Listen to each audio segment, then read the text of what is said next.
Hello and welcome to episode 45 of the Grove podcast. My name is Moz. I'm your host as usual, and today I am joined by Tabs. Hello. Good morning. How is everyone? Doing good, doing good. And we're also joined by Tabs. I know I say you're a celeb around these parts. You know, you've got all these followers on Threads and you're very active on social media, but there's just one guy that there's a lot of guys that trump you, Tabs, in the social media world, I'm sorry to say. But we have Gunnar Dave 66. Dave, how are you today? Very well, very well. So for Twitter those of you that, celebrity, as was. yeah, well, I'm I'm in awe. I've followed you since I think X or Twitter, as it was, back in the day when I first discovered the Arsenal community, and to have you on this kind of series that we do, we've had North Banksy, we've had She-War, we've had Ars Cannon Picks, we've had some really big, prominent members of the Arsenal community on our podcast, and to have you is brilliant. So thank you so much for coming along. It's somewhat kind of interesting to have you on because we're not just talking about Arsenal. We're talking about something that you have done and you've done very well. And I'm not going to steal your thunder.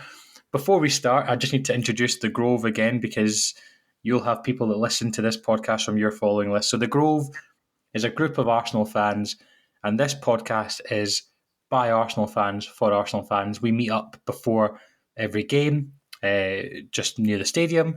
We will chat. We will help each other with personal things. I think there was chat in there was talk in the group chat about safaris and all this sort of. So we extend beyond just being Arsenal fans, and we're a really really nice community now, aren't we, Tabs? I think you were running Chicago Marathon, which I'm sure we will hear all about at some point during the episode, and it just feels like a community spirit. And so, what better way to have someone like Dave on, who is part of the Arsenal community in a wider sense? So, Dave, take it away. We need to know about you first as the man behind the social media handles. So, where are you from and how long have you been supporting Arsenal? And then I think Tabs has lots of questions about you, about the book and whatnot. Well, thanks for that introduction. I let's go back to the early 70s. Moved from the Midlands to Southeast London in 1971 when I was 5. The 66 is obviously the year of the birth in my handle. I couldn't tell you. I couldn't, put my finger on exactly when it was the Arsenal one. I would say it was my sister's boyfriend, now husband, because my family were not certainly my parents weren't into football, and so I think it was because of him. But when I did become aware of football in probably 72, 73, I'd like to say it was because we won the double, but I was only about 5. So I think probably mid 70s, and he took me to my first game in 1976, ironically against Manchester City uh, in November 1976, and I went a few more times. Previous season, I think I persuaded my dad against his will to take me to Charlton, which was my local team, just because I wanted to see live football. But no, once I went to the Arsenal, there was obviously no going back. And then as soon as I was allowed by my parents to go on my own, I did. So it was about 81, 82. Been going ever since. And the rest is history. What made you choose Arsenal? Do you remember? Was there a moment, a turning point? Was there something that you Oh, realised? I think it was my brother. My brother-in-law. Was in the house a lot and obviously talked to me about football, and he was going to Arsenal all the time. So I guess I just latched on to this sort of because he was 10 years older than 13 years older than me. So my sister's a lot older than me. So he was like a senior figure, and I sort of I was a bit in awe, I guess. But if it was putting a finger on a something, it would have been Liam Brady, without a shadow of a doubt. As a 7, 8 year old in school running around, with the tennis ball in the playground, I would have been Liam Brady. When I started supporting Arsenal, we were pretty poor. I think we finished in the bottom 6 3 seasons in a row, 74, 75, 76. But the sort of the promise was of some better things was coming with Brady and Stapleton and O'Leary and Richie Powling and these sort of guys breaking into the team. And you could see Trevor Ross, and you could see this young band of Gooners coming through. I thought there's better times ahead. And then, of course, we changed manager, which was a big wrench, I guess, with Bertie and me having delivered the double. But when Terry Neal came in, and then we started to get competitive, and that's when I really started to take huge interest beyond a passing interest. But it was Liam Brady. I feel like most Arsenal fans started supporting the club when we were at some point bad. Like, we don't have any of those glory hunters, like, such as Man City or Chelsea. Most Arsenal fans, if not all Arsenal fans, started supporting the team when we were poor, and I think that makes us even stronger and tight knit. So brilliant, Tabs. Over to you. You Yeah, can no, you can grill Dave. no, sure. And to be honest, the primary reason we've got Dave on here today, it's great to talk to fellow Arsenal fans in the community, and who have a big presence online, and just to hear their stories and background. But for people that don't know, Dave is well, as far as I'm concerned, a prolific author. You said like seven books. You also run a blog site called Gunnerstown at gunnerstown.com.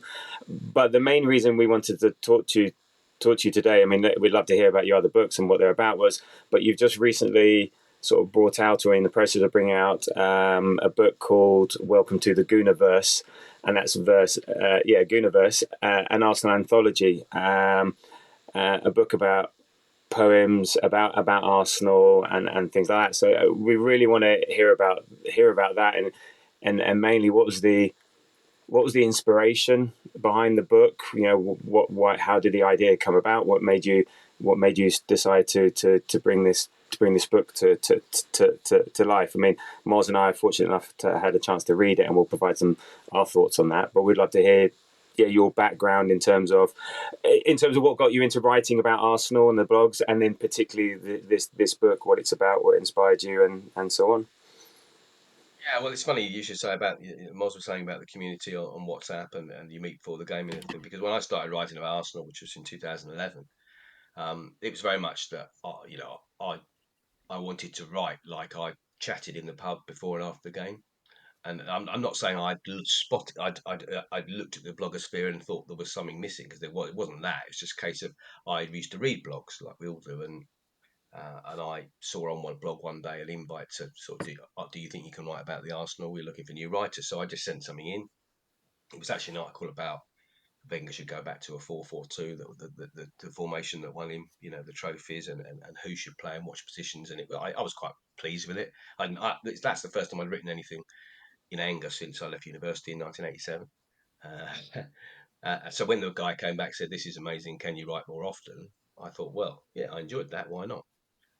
So I started writing for this particular site. I don't think it exists anymore.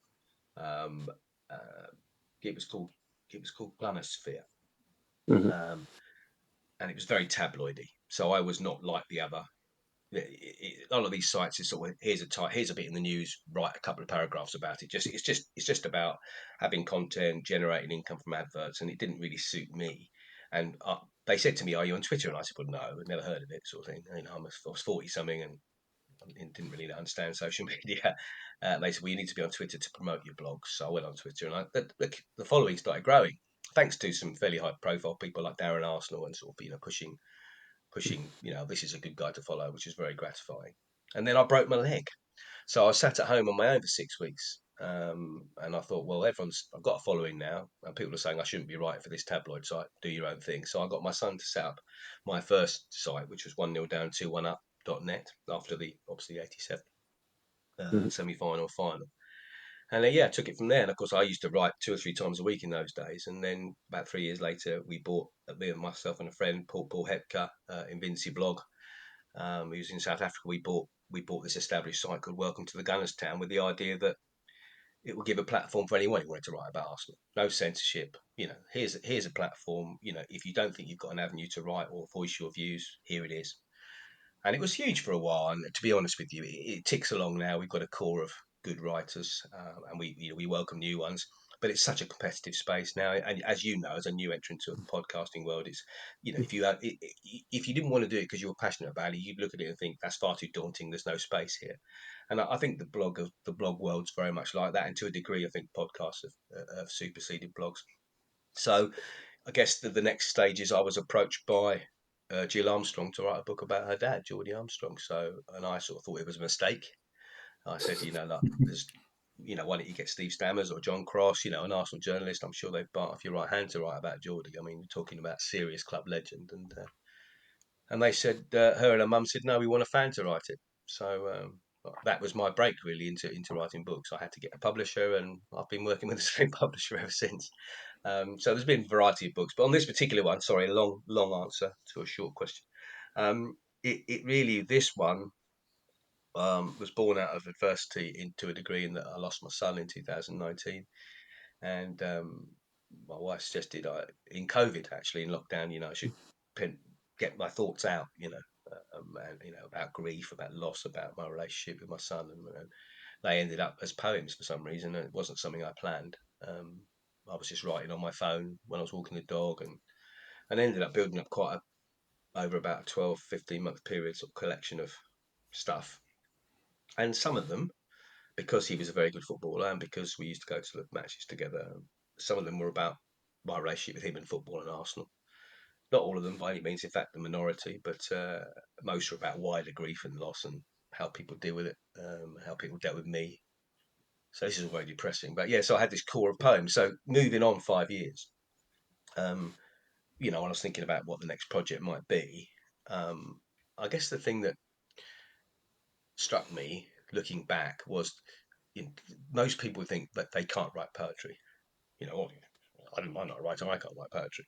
And I think what I learned was, if you feel strongly enough about something, or you're passionate enough about something, then there's probably a poem in you.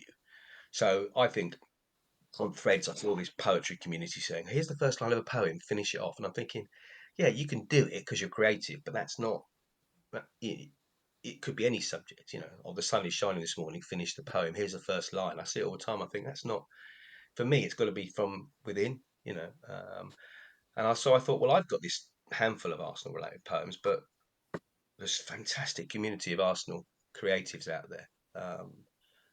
Wouldn't it be interesting to see if other people think it's a good idea? So I started with friends who were writers in the blogging community, in the writing, people like Team Stillman, Paz from Arsenal Vision, Clive. Some said yes, some said Amy Lawrence. Some said great idea. I'm definitely not a poet. Good luck with it.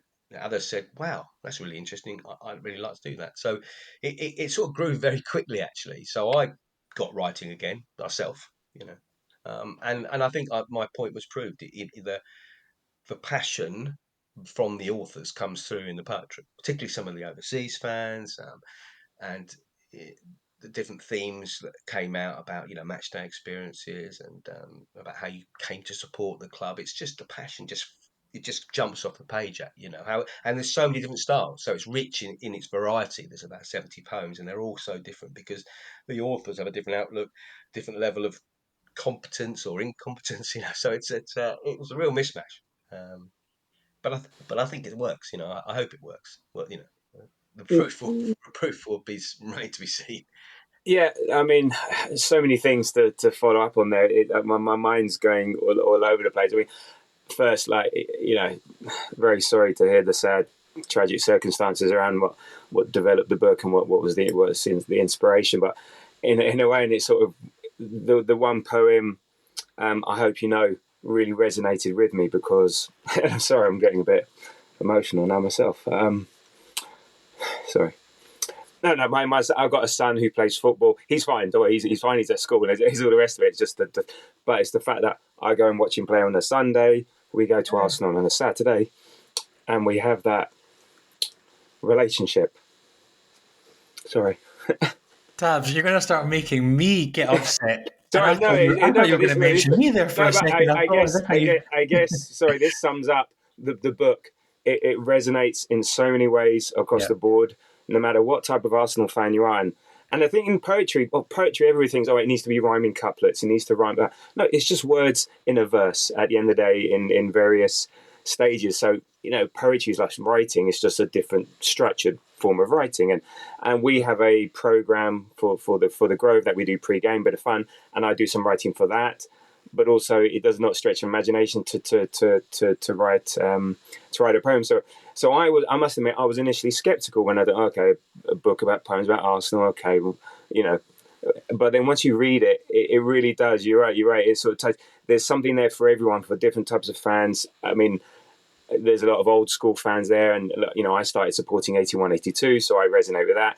There's a lot of that history there, but even for the modern fan, for the newer fan like Moz, he's 30, I'm 50 odd, but there's something there for everyone, and someone can take something from all. And so really, really, and there was a few of the poems, as I said, the I hope you know was the one that touched me the most. But 1982 to 2024 could be my story. That poem there, or Arsenal, you are not my life. I mean, that was funny, but spot on.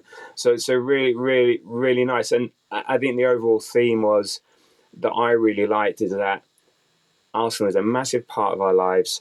It's really important, but it's also not important.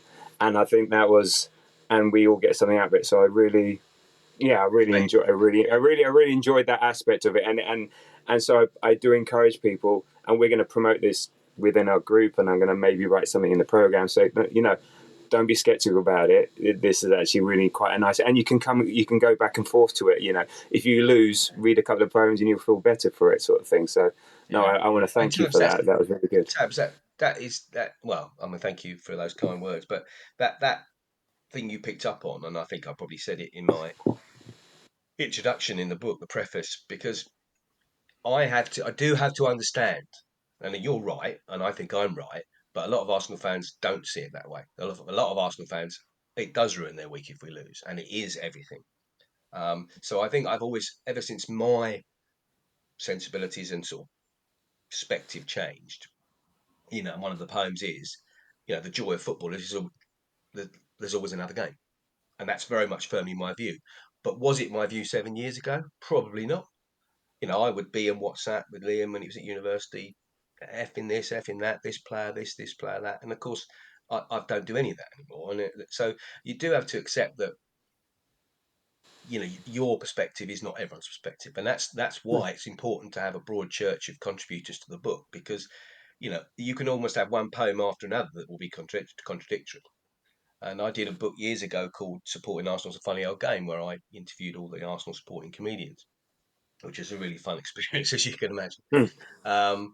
But one of the guys in the book, who said to me, he said, football is the most important thing of the unimportant things in life, and that's it.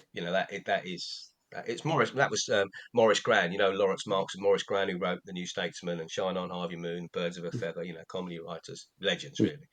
But that was his quote, and at the time I thought, yeah, whatever. But of course, that quote came back to me and stuck with me ever since, really. So it's it's that perspective, and placing Arsenal, and it's also not telling other people how to place their Arsenal in their lives, because they're from a different stage and has a different view. So you can't do that. It's interesting you say that. So the group we formed, and we've only been around like for a year and a half, and we got together via one person on Reddit saying, hey, I go to games on my own, I'd love to meet like-minded Arsenal fans who also go on their own and all of a sudden, boof, we got a community of 60, 70 people out of nowhere. As Moz said, we know each other personal lives. People go, traveling together, they go to gigs, they do stuff now massively outside of Arsenal. Arsenal is what brought us together, and we still have that, but there's a load of stuff going on, and we're not just wait for my invite. Yeah, well, of course, and we're not just UK based. We've got people in Canada, Australia, South Africa, and the rest. And is that community? And the one thing is that we all have a different opinion. So some of the chat, it's friendly, but it can get heated, and the discourse can be up, and everyone's got a different. And we're not here to police how people support. Just as long as it's all friendly and all the rest of it. Yeah, everyone takes something away from it, and it is quite interesting, the contrast between the more sort of senior members of the group versus the more younger, and the contrast there. So again, this book reflects that sort of family, that community type thing about supporting Arsenal. How much it means to us. So no, absolutely superb from that point of view. So in terms of how did you? So you mentioned some names and things like that. So how did you get the likes? Okay, we know Tim Stillman from sort of Arsenal Vision and Arsblog, and how did you know these people to approach them, or how comfortable were you approaching them, or what's the process of getting those contributors together and then Well, a lot of selecting the poems? Well, a lot of the contributors are friends or Okay. acquaintances over years of writing about Arsenal and being at Arsenal events. So someone like Tim, I've known for 13 years. Right. Pos, Paul Cassidy, he and I started. He started blogging at the same time as I started blogging, and obviously when there was probably 4 or 5 blogs around, and he ended up not writing anymore and talking about football. And the same as Clive. I mean, Clive's big break was right at Afghanistan, believe it or not. I saw him on Twitter. I thought, this guy knows what he's talking about. I invited him. I said, do you fancy writing about Arsenal? He said, well, no, not really, but I'll try. And 4 years later, he was still writing for it. And then he started podcasting and realised that's what he preferred. But yeah, he would say now, Dave Seager gave me break. Unfortunately, Clive didn't have time to do a poem, and he wanted to, but maybe in Goonerverse too, eh? But no, all Yeah. these people are people I know, and as I say, some people were happy to do it, and others weren't.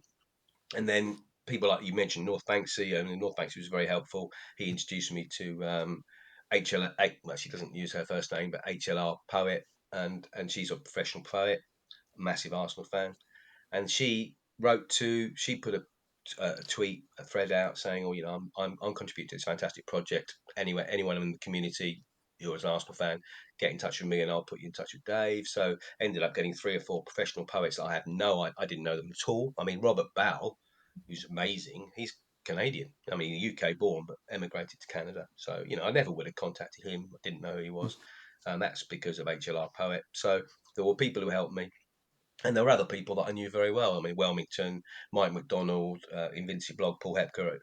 He's my partner on Gunners Town. They are Gunners Town writers. And there are just other people who got wind of it and approached me. I mean, there's a brilliant poem in from my friend Keith Lillywhite, who I sometimes go to games with them, and he just said, "Oh, can I have a bash?" And that's what people are doing. And to be honest with you, I had a very, very, very good creative editor in Anunand, who has been in the UK, has been Boston based, she's now back in Mumbai, but she's a brilliant writer. And there's 3 of her poems in the book, but she's also a creative writer. She's a copy editor, and so I would get a poem of my own or from one of my contributors, and it would go to her, and Anu would make suggestions for improvements if she thought there were something to be made, and I would accept them, and equally with them forward it on to the contributor saying, look, we think we can tweak this poem to make it slightly better. Are you happy with that, or do you want to stick with what because we wanted it to be, obviously, I when I do something, I want it to be the best it can be, and includes my own work. And I don't think there was a single poem I wrote that she didn't make changes to or suggest changes to. So it's good to have that sort of oversight and editorial input on something as creative as this. But no, so yeah, a broad church of approaches, and people. A lot of people I approached, other people approached me. There were people who wanted to do it, and I had to work to a deadline because obviously we wanted it out for Christmas. So I had a deadline, and there are people who missed the deadline, who are gutted that they missed the deadline. So if it is successful, which I hope it will be, then maybe we can do a welcome to the Goonerverse Mark II. We'll wait and we'll see what the feedback and the response is, between now and Christmas. Can No, I no. Sorry, can I just interject? I just, I had a chance to, and obviously thank you so much for sending us over the book. And please don't think that we won't, I don't know about you, Taz, I'll still be making the purchase. I know obviously we did it for research purposes as part of the podcast, but we will still obviously be contributing and certainly. So obviously I don't know if you can tell, Dave, but I'm from Scotland with the dulcet tones of my accent. And so part of the kind of Arsenal Scotland supporters club, and will be something that I share with those guys as well. One thing that really resonated with me was the one about it was, did we win last time I wore these pants? And it's funny because I'm and Tabs laughs because I guess to a certain extent I've sometimes mentioned to various people in the Grove, like, I'm coming down, guys, I'm flying into Stansted. What colour home kit or what colour kit do I wear? Do I wear my home or away? And you always think about that in the back of your head, and you wonder, does that ever have anything to do with the result? And I remember when we beat Man City 1-0 at home, when Martinelli scored that goal. Again, we have to mention it. It was against Nathan Ake's face, and it was bloody hilarious. I had like the kind of Arsenal bomber jacket that I've got on, and I had black kind of trousers. I had the black away kit, and whenever I have that on again, it always reminds me of that game and the memories associated with that game. So it's a really nice. It was really nice to read, and it was really nice to see that actually came from a fan. Was it Philadelphia, wasn't it? It was actually Stuart runs Arsenal Philadelphia, which is, I think, the second largest supporters club in America after New York. They are the two that are separate to Arsenal America because they're so huge. And I did an event with the Double Double to Invincible book, which I did with Jacob or Paulie Drawn Arsenal, and we did an event out in Philly, so I know Stuart quite well. But yeah, I mean, I think a lot of fans will share that superstition thing. I mean, the season before last, when we were in the run in, I started from about February wearing a jacket that I wore on the running in the Invincible season.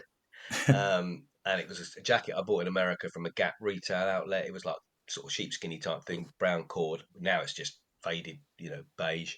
It's got rips around the sides, and I started wearing it in about February, and we were winning and winning and winning, and then obviously we lost, and I stopped wearing it. When we had the injuries to Party and Rob Holding was playing, all that sort of period. And but I did it. 20 years on, I thought, right, or around 19 years on as it was, I'm going to get this jacket out of the cupboard and put it on because it was lucky in 2004. But yeah, yeah. It's just so nice to superstition came through in a couple of poems actually, which didn't surprise me. Yeah, no, it was a really really good read and really nice to see that, and I've made me chuckle a wee bit because I look at whenever I'm coming down to the games, I always think what do I wear, but yeah, sorry Taz, I know you were going to maybe say something else as well, and I just can't believe how far we've it's almost an hour in, and we could go on for the full day, couldn't we, talking about this? It's brilliant. No, it was no. I think we were discussing beforehand. You were touching. There's also a charity element to the book, and you've been in touch with various other sort of people you've done charity work with, or institutions and stuff. So tell us more about Well, that I part of just it. figured that it's when you are approaching people who probably make a living from what they do in relation to the club.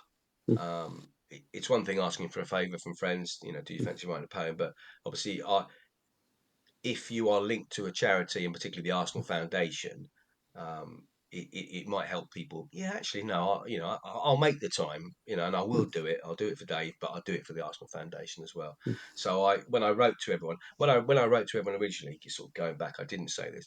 I did send the same email to everybody, which did include my grief anthology or my collection, and saying the origins of my entrance into poetry were unexpected, and this is what it was. So I shared some very personal stuff with people, and some people I didn't know, as well as people I did know. So in that email, I shared the personal stuff, and also I talked about working with the Arsenal Foundation. At the point, I hadn't had the agreement from the Arsenal Foundation because obviously to have their logo and has to have certain wording, and because of charity rules, you have to say exactly how much from the book is going to go to the Arsenal Foundation. So I just thought it was appropriate, and also because of the work that Arsenal Foundation do in the local community, and there are obviously community people from the local community via the All Change Arts Council that work with the community have contributed. So it seemed appropriate. And it's nice to do. It's a nice thing to do. You don't make a huge amount of money writing books about Arsenal, so it's nice to do something a little bit of good at the same time. No, really good. Okay, so just I think Moz, unless you got anything else to say on the book, is that how can people get hold of the book? I know you're doing pre-orders now. It's going to be coming out for Christmas. So how can people get hold of the book? Yeah, the pre-orders have been open since last Monday and have been selling steadily. Yeah, I mean, I don't know the website off the top of my head, Oh, unfortunately. I'm sure you can put it in a link, but it's well, legendspublishing.net / the name of the book, I think, within okay. reason. But if anyone looks at my threads or Twitter or Insta will find it, or just Google "Welcome to the Goonerverse" book and you'll find it. But yeah, I mean, the book's going actually it's supposed to go Monday evening, but it's going to go to print today. We're just trying to decide based on the pre-orders and planned events how many we need to print, because obviously if you're a small one-man band publisher like Legends is, he's forking out for the books, and he Yeah, doesn't want to be, he's left with a lot of stock, so we have to try and be fairly accurate when you're okay, doing things on a small scale. sure. But let's say there are some very, very positive conversations going on around events. I can't give you dates and times. I sort of No, know a date actually, but I yeah, can't. But what I yeah. will say, just quickly, And this is a great story. I mean, Michael Rosen probably will be at this event. And Michael Rosen, if you don't know who Michael Rosen is, firstly you should. And if you've got kids, they will know who he is. He's written about 200 poetry books, mostly for children, most of them illustrated by Quentin Blake, who did all the illustrations for Roald Dahl as well. And the poem that a lot of kids know, and have read, but read at primary school, I had read to them, is Eddie's Chocolate Cake, one of his most famous poems. And Eddie was Michael's son, who he lost prematurely to meningitis and the complications when he was 19. And Eddie was a massive Arsenal fan, as is Michael. And my wife, who's a teacher, or was a teacher, said, "Look, why don't you try and get Michael Rosen involved? He's a massive Gooner, and his son, like you, I thought, yeah, whatever. But I went on his website, and there's a personal email and a work email. And I sent him the same email I'd sent to other people. It was on a Monday morning. I was in the Peak District. I did it on my phone, and then we were driving home. Stopped off in the Midlands to see my mum, who's in care up there. And I looked at my phone, and he had not only replied within 2 hours, but he'd written a poem called Eddie Steele Rosen, which is in the book, which is basically about his son being on the wall, as I am on the wall with Liam, my son. And I just was blown away that this guy. I mean, he's at the time his new book, Michael Rosen's Almanac, was #1 in the bestsellers. He'd taken the time to respond and write a poem about his late son being an Arsenal fan. So, wow, And I still pinch myself. And now I'm exchanging emails with the guy who's he's former children's poet laureate and sort of, as I say, one of our most successful authors of all time. And he's willing to come and read his poem at an event, and sign books with me. And wow, how cool is that?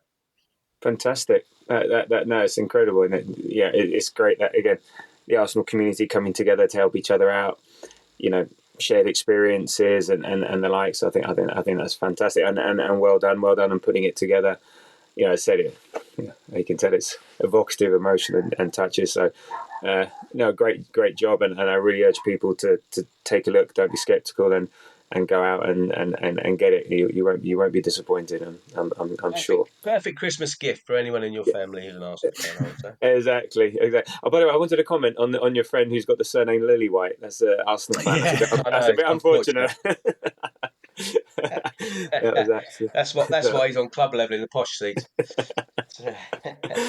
Okay, so look, that's great. So look, we want to touch now on you as an Arsenal fan and the background. I think Moz started off on this, so we've got a couple of questions. Just wanted to get on. So so you say you started supporting back in the 70s, and Liam Brady was an inspiration. You started going in the 80s.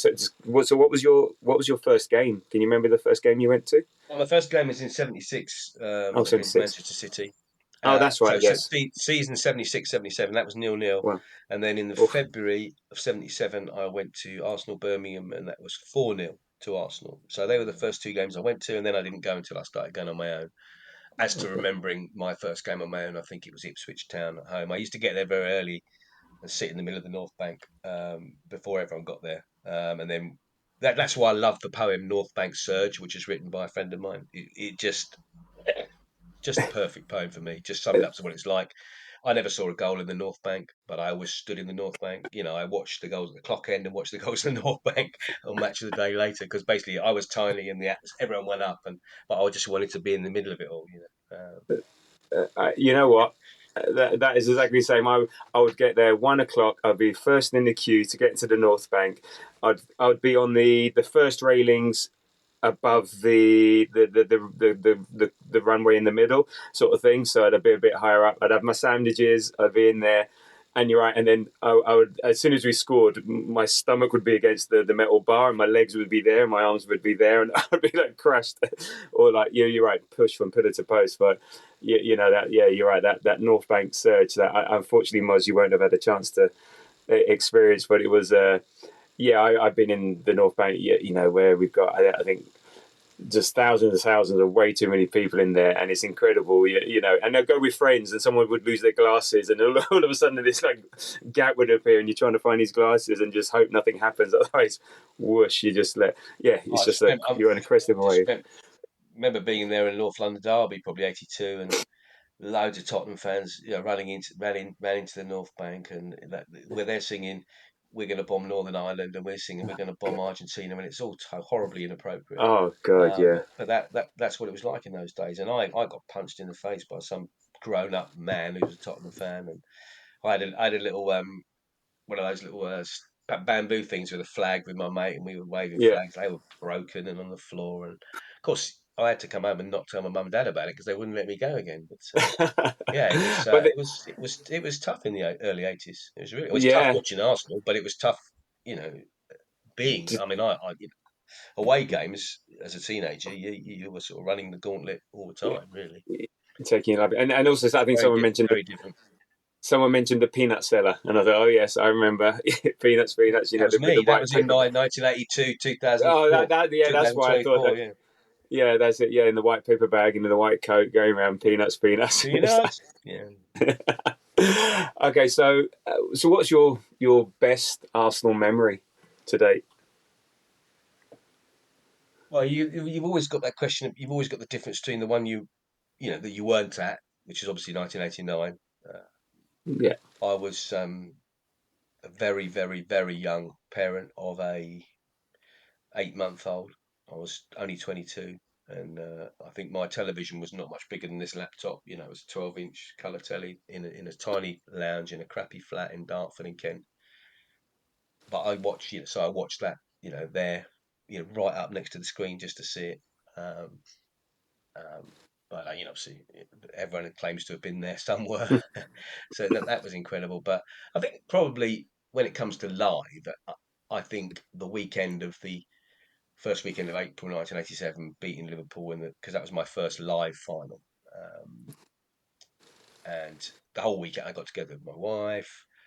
We had a great weekend, and I went up to that match with my then best friend, and yeah, to go 1-0 down when Ian Rush scoring, we sort of Uh, everyone thought feared the worst because they'd never ever lost a single game when he scored. Well, in fact, they won every single game he scored first, and then Charlie Nicholas scoring those two goals, and that was an incredible memory. Best away, weirdly not a final or anything. And I think a lot of Arsenal fans will tell you this. The 2015 quarter final against Man United when Welbeck scored the winner, when there's 9,000 of us on a Monday night in Old Trafford, just felt like we were sucking the ball into the net. I mean, we were literally out singing them from the first second, and then the sort of 49 undefeated came out, and it was just. And by the way, that's as an aside, the reason why that's special is I wrote that song weirdly. no. And not many people know that. But when first game after Ferguson left, we lost 1-0. David Moyes. We shouldn't have lost the game.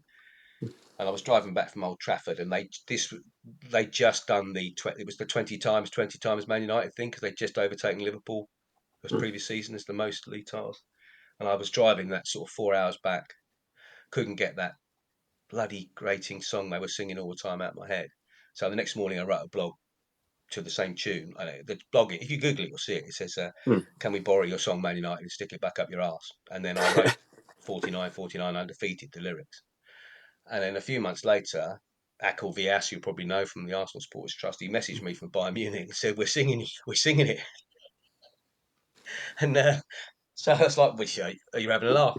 And so when I tell people, that's my song, they like, "Oh, rubbish." And so I just send them the blog from 2000, I think it's 2015. So That's, yeah, there's a claim to fame, a different claim to fame. that's fantastic. But yeah, Yeah, that was one of my favourite Arsenal memories that night. That was Yeah. funny you mentioned that game. That was the so I was studied down in Huddersfield. I studied at the Uni of Huddersfield, and I remember this random guy. I was walking through the campus. This random guy came up to me and said, "Oh, I've got a spare for the Arsenal Man U game tonight." And this was probably around lunchtime, and I did not believe him for 1 second. And I thought, you know what? I've never been to Old Trafford. I've never sat in the away end at Old Trafford, certainly. So I'll do it. I'll risk it. And ended up going down, and that is also my favourite away game to date. It was just electric. And I remember when Welbeck scored and he celebrated as well. And that is just even, the icing on the cake. That was brilliant. We were right up in I still remember it so clearly. It was like a cold kind of Monday night. It was brilliant. And I actually made it on to, my claim to fame is I made it on to BBC live text commentary. There was a picture of me and my friend who were there. We got interviewed by BBC just pre-match. But yeah, that's brilliant. Yeah, no, Sorry, absolutely Tabs. correct. No. And to counter that, what's your worst Arsenal memory? Well, definitely. I mean, I would have said years ago. I probably would have said the Luton, but having won the previous season. But now Birmingham, no question. Birmingham Yeah.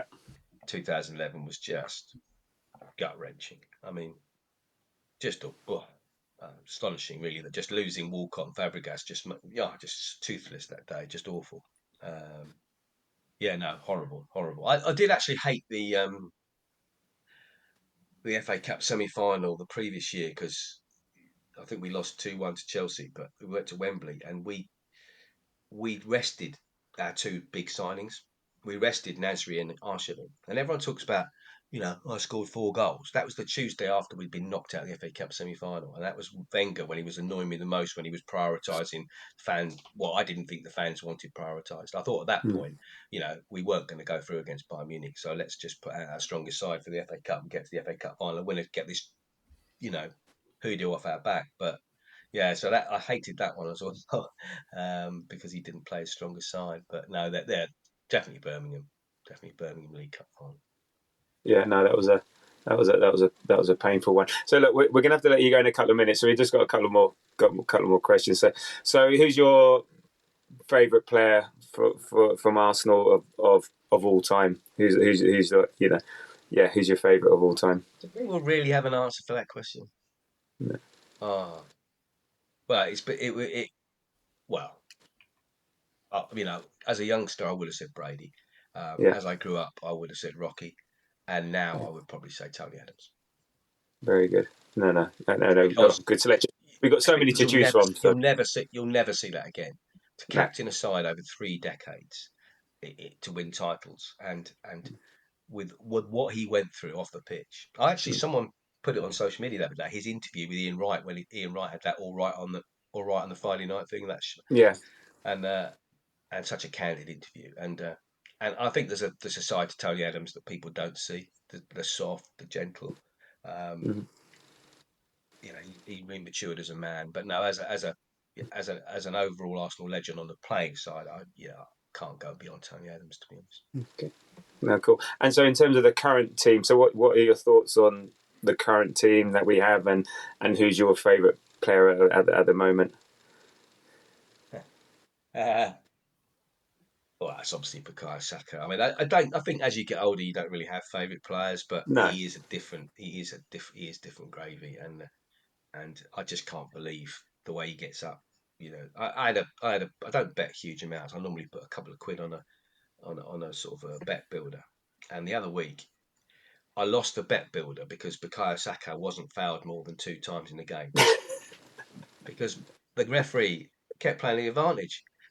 It's like I said, how can he not have been fouled twice in that game? He was on the floor most of it. But no, I think Saka is, and I'm really hopeful. Expanding on the point because Saka went from great to world class 2 years ago.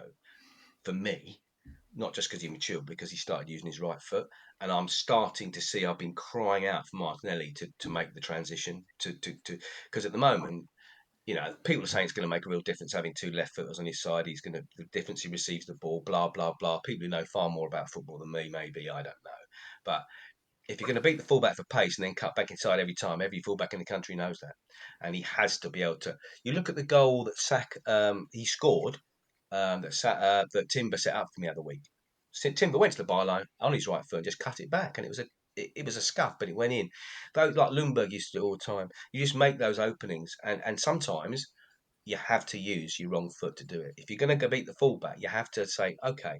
And the last 2 or 3 games, I've started to see he's doing it. Obviously, he scored with his left foot, and that's never really been the problem. He's not. He seems willing to shoot with his left foot, but he's not willing to try and cross with his left foot. So I hope they'll get back to the similar level they were at 2 years ago. But no, Saka and the team generally, I think, is amazing. I think Arteta's amazing. I think this could be our year. I think after the Man City game, we're definitely in their heads. Um, so yeah, I'm quite confident this could be the season. 21 years later. Yeah, I think we've all got that sensation. Moz, anything else on your side? Just thank you. I guess it's just been, like I say, I remember following accounts when I first got Twitter years ago, and I seem to just remember, you remember usernames, and it was you. There was a couple others, and it's just so nice to have you on. And honestly, the book, I was taken aback. I know it was pretty last minute that I read it, but life gets in the way sometimes. Work gets in the way, as we all know. But just reading it, every single poem, and I didn't mention this at all during the episode, but you mentioned something about poetry's not. It's not easy. It's it has to come from within. And I remember being very young, maybe 7, 8, 9 years old, and I used to write poems from scratch about anything and everything, just about the world. And got the attention of my English teacher at the time, and as I got into high school and things, and it was something that I was always quite good with. I always knew how to rhyme very well and articulate my thoughts. So reading this was really nice because it is Arsenal, but also because it resonated with me, being younger, and it made me miss or reminisce, I guess I should say, about what it was like, being a wee boy growing up, and also got to see Tabs cry, which is amazing. So thank you. Going to hold that against you, Tabs, for the rest of the season at least. That, it comes from a good place, so Yeah. I'm fine. I'm fine with it. I'm The all only good the with it. last question I've got, Dave, just before we wrap up, is: are you going to Milan away? Are you in Milan for the game? I very seldom go to aways these days. I haven't really since I lost Liam. I've been to a handful, but no, I go to most of the home games. I've got a season ticket, but no, seldom away. But I normally do one or two a season, but I haven't done it. The last time I saw Arsenal away was the Champions League final, to be honest. So Okay. 2006. So it's been a while. Well, um, whenever we're Well, back, I retired. I retired after after the sucker punches I was dealt with in life. I stopped working. Yeah, I'm not wealthy, so I write the odd book and I do a little bit of consultancy. But yeah, the away trips is probably a little bit too. It's not really fair on my wife to say let's not go on holiday. I'm going to go to Milan to see Arsenal. But, yeah. No, yeah. well, So I, particularly when I'm I was about to just go to thinking. New York and Philadelphia for book events in the next few months as well. No, it's just because Tabs and I are both going together to Milan. So, but listen, the next home game you're at, just drop us a message. You've got our numbers. Just drop us a message, and we'd love to catch up with you, not virtually but in Where do person. you And go? Where do you go before games generally? the Horatia, on what's it, Holloway Road, Holloway Road. That's yeah, it. just kind of it's opposite, or it's kind of just down from Highbury. It's between Highbury and Islington and Yeah, Callum. further right. Yeah, I mean, Yeah, I tend to drink on the other side. I'm mostly in the Bedford, to the bottom of Seven Right. Sisters Road. Oh, okay. No, yeah, you're right. That's the other side. Yeah, no, because a lot of people we meet up. Yeah, come either in Islington or Holloway Road Station or Caledonia Road sort of thing. But yeah. I would I'm always, sure we I can. mean, yeah, my entrance is by Holloway Road, but so I'm in block 31. So yeah, I do come up those steps by the Armory. So Okay. Well, I'm sure we'll meet up for a drink sometime. Yeah. definitely. Go on, Moz. No, Close us out. yeah, I was just going to close it out. Thank you, everyone, for listening. I know it's been a bit of a longer one, but really, really worth it. Thank you, Dave, as well, for coming on and doing this for us. We're a very new, relatively small podcast. We don't have hundreds of thousands of listeners, but we just love hearing stories from the likes of yourself. I mentioned She Wore, North Banksy, and Ian at Ars Cannon Picks. And I know he'll be listening, so I need to give him a shout out because it was funny. He was arguing with a Man City fan on Twitter who was trying to farm for engagement, and because they get paid for likes and whatnot. And he was just at the Arsenal stadium. This Man City fan talking about where the trophy is and whatnot. So funny, that's funny. Anyway, we'll be back probably towards the end of this week. So this is now Wednesday evening time, and this. The next podcast will be released probably by Friday for the pre-Bournemouth look ahead. I need Tabs to come on and tell me that Saka, Martinelli are not injured, Odegaard's fine, and Declan Rice has survived his international break. I really need that, Tabs. So don't say anything until Friday when we're back. But it's bye from me and Dave and Tabs. Thank you, guys. Ciao, ciao. Thank Thank you you. very much.